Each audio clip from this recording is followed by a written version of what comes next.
नमस्कार साथियों, आपका स्वागत है अपना YouTube चैनल स्टूडेंट साथी में। आज का हमारा टॉपिक है G20 और G20 समिट। आप देख सकते हैं G20 और G20 समिट दोनों में डिफरेंस क्या है और क्यों है। G20 की शुरुआत हुई थी 1999 में और फाइनेंशियल क्राइसिस जो हुई थी 2008 में, उसके बाद से it turn into leadership summit. क्यों?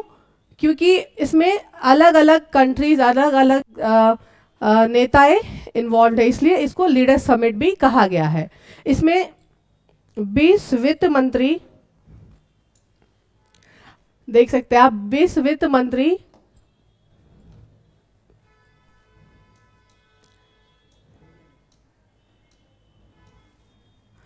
20 वित्त मंत्रियों, सेंट्रल बैंक के गवर्नर्स का समूह है। इसको G20 या 20 का समूह के रूप में भी जाना जाता है, जो कि विश्व के 20 प्रमुख यानी कि 20 प्रमुख अर्थव्यवस्थाओं के वित्त मंत्रियों, केंद्र बैंक के गवर्नर्स का एक संगठन है। इसमें मोस्ट इंपॉर्टेंटली 19 देश और यूरोपीय संघ शामिल है। आपके एग्जाम के क्वेश्चन पॉइंट ऑफ व्यू से आ सकता है कि इसमें कितने कंट्रीज और इसमें सम्मिलित है। तो 19 कंट्रीज है आपका और एक यूरोपियन यूनियन है।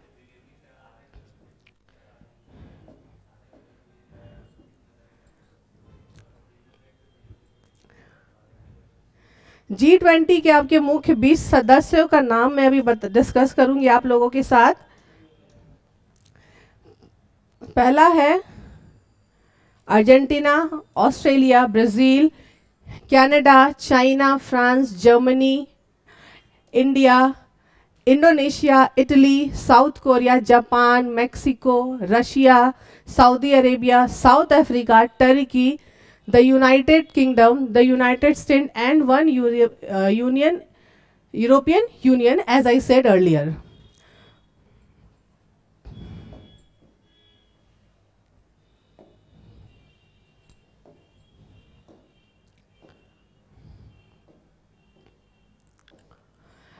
It run up summit senior official known as sherpas for the discussion.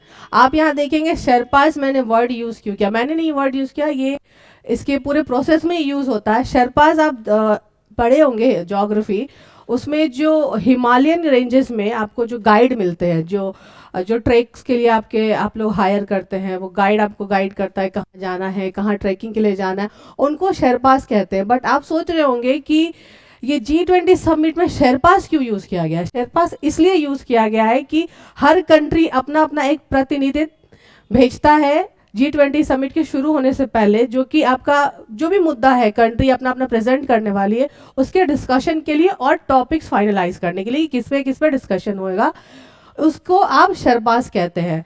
तो शेरपास में आप देखेंगे इंडिया का शेरपा कौन था?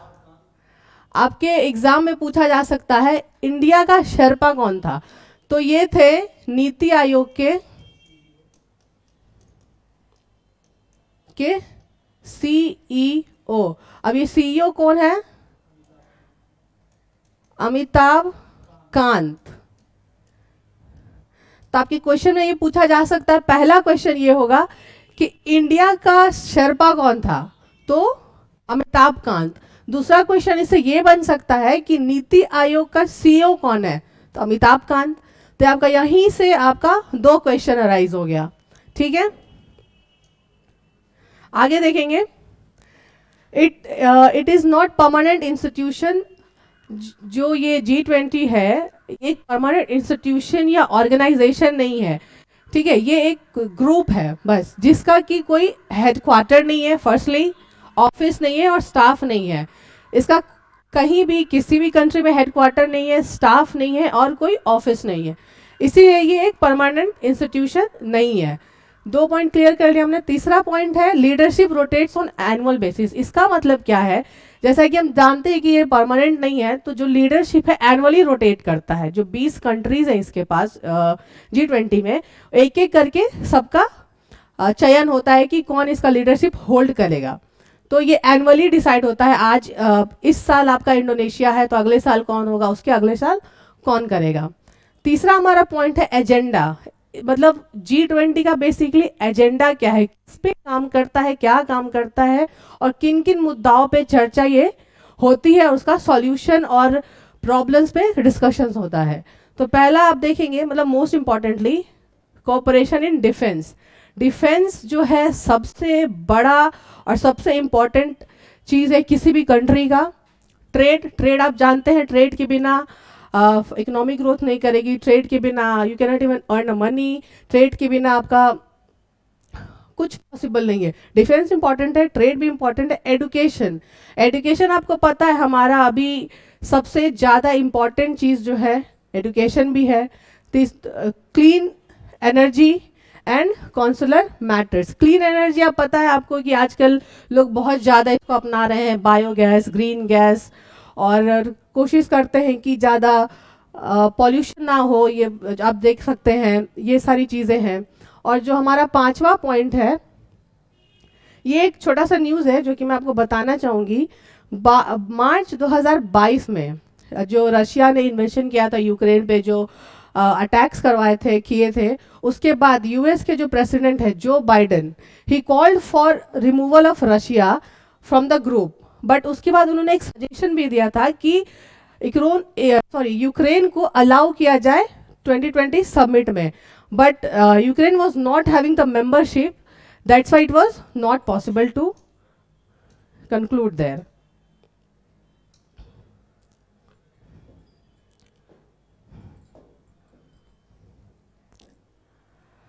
ये मैंने एक ग्राफ बनाया है जो कि आपके एग्जाम पॉइंट ऑफ व्यू से इम्पॉर्टेंट होगा, और एक और एन एवरेज डिस्कशन कर सकते हैं और एक्सप्लेनेशन दूंगी मैं इस पे।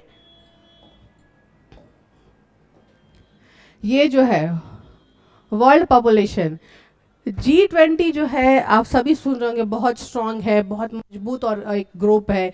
क्यों है ये स्ट्रांग वो हम देखेंगे, क्योंकि इसमें जो है 79% ऑफ वर्ल्ड ट्रेड, ये G20 के 20 जो कंट्रीज है उनको मिला के 79% ऑफ वर्ल्ड ट्रेड है। और जो वर्ल्ड इकोनॉमी है, ये 20-20 के कंट्री को इकोनॉमी को मिला के टोटल कंट्रीब्यूट करता है वर्ल्ड में 84% ऑफ वर्ल्ड इकोनॉमी। आप देख सकते हैं। और भी 2 पॉइंट्स है, वर्ल्ड पॉपुलेशन भी इसमें एक पॉइंट है, वर्ल्ड कार्बन एमिशन भी एक पॉइंट है। और ये स्ट्रांग क्यों है, जैसा मैंने बताया ऑलरेडी आपको, वर्ल्ड ट्रेड और वर्ल्ड इकोनॉमी के कारण।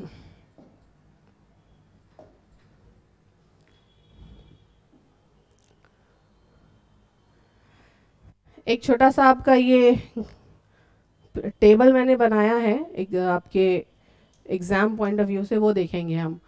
2021 में जो G20 समिट हुआ था वो हुआ था किसमें, इटली में, और इट वाज 16th एडिशन। ये आपका सबसे इंपॉर्टेंट पॉइंट है, अगर एग्जाम में आपका आएगा तो यही पूछा जाएगा कि 2021 में जो G20 समिट हुआ था वो कौन सा एडिशन था, तो वो था हमारा 16th एडिशन। 2022 में जो कि अभी हुआ है वो हुआ है इंडोनेशिया के, कहाँ पे, बाली में, और ये जो है 17th एडिशन है हमारा। ये आप याद रखिएगा, एग्जाम में आ सकता है कौन सा एडिशन था, 17th। कहाँ हुआ था, इंडोनेशिया में, बाली में। और ये भी आपके एग्जाम में आ सकता है कि 2023 में G20 समिट जो है कहाँ होने वाला है, वो होने वाला है आपका हमारा इंडिया में, और ये जो होगा 18th समिट होगा।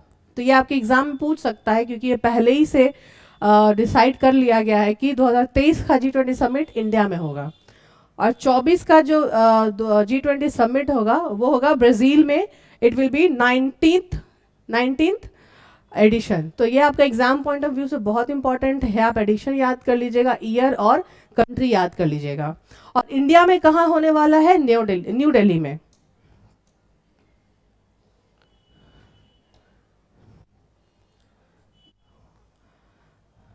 मैंने एक ये G20 का ग्रुप का एक फ्लैग भी क्रिएट बनाया हुआ है, आप देख सकते हैं अलग अलग कंट्री का जो फ्लैग है। एग्जाम में पूछा नहीं जाएगा, बट बस ऐसे ही आपके नॉलेज के लिए मैंने बना दिया कि पता होना चाहिए कि किस कंट्री का क्या है और कैसा फ्लैग है।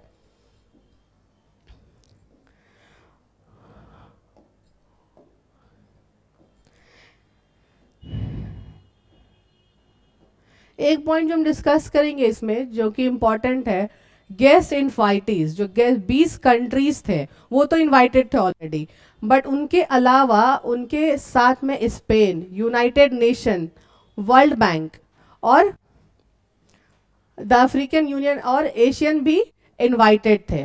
ये लोग बस अटेंडीज थे, मेंबर नहीं है ये, तो ये क्लियर रखिएगा आप। Spain, United nation, world bank, the African union and Asian जो है इनवाइटीज थे, मेंबर्स नहीं।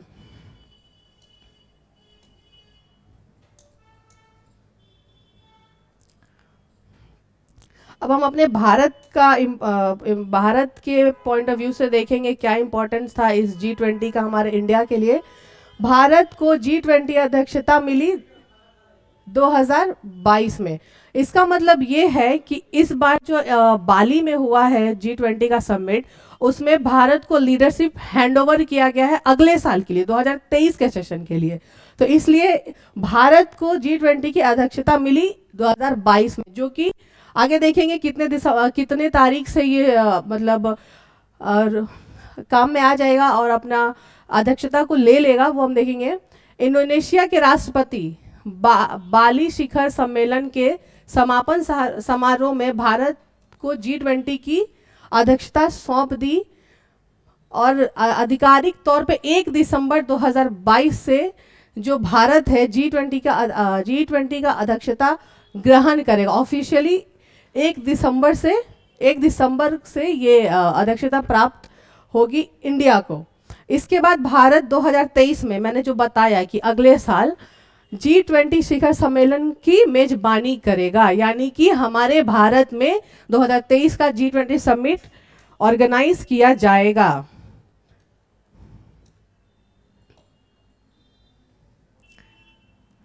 तो फ्रेंड्स, इस पूरे टॉपिक के बाद मैंने छोटा सा 10 क्वेश्चन तैयार किए हैं जो कि आपके एग्जाम में भी आ सकता है, और इसके आंसर्स आपको कमेंट करके बताने हैं।